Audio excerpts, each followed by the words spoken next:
Nak recommend korang satu multi-function blower yang sangat-sangat kuat angin dia.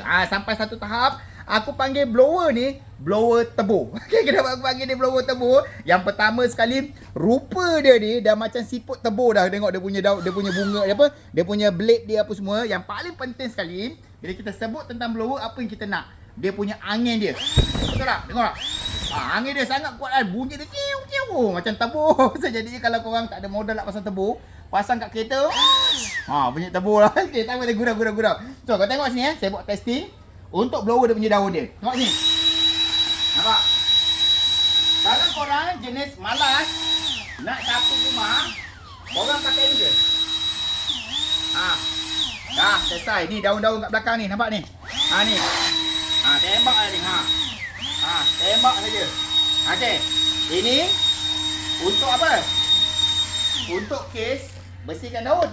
Kalau korang jenis kaki BBQ pula. Macam aku ni, kaki BBQ dekat sini. Jangan abaikan lah. Durian-durian ni semua abaikan. Okey. Kalau korang jenis kaki BBQ, tak payahlah nak kipas macam tu. Beli multi-function blower ni, korang tembak je dekat arang, membara terus korang pergi api korang ni. So jadinya ni multi-function blower ni aku sangat-sangat recommend korang. Korang boleh hidupkan arang, korang boleh buat sapu lantai dekat rumah, korang boleh pakai untuk blower rambut boleh. Tak punyalah tahap nak kasih korang faham yang blower ni multi-function. So yang ini aku sangat-sangat recommend dengan korang. Bila korang beli, korang akan dapat macam ni. Satu set ni.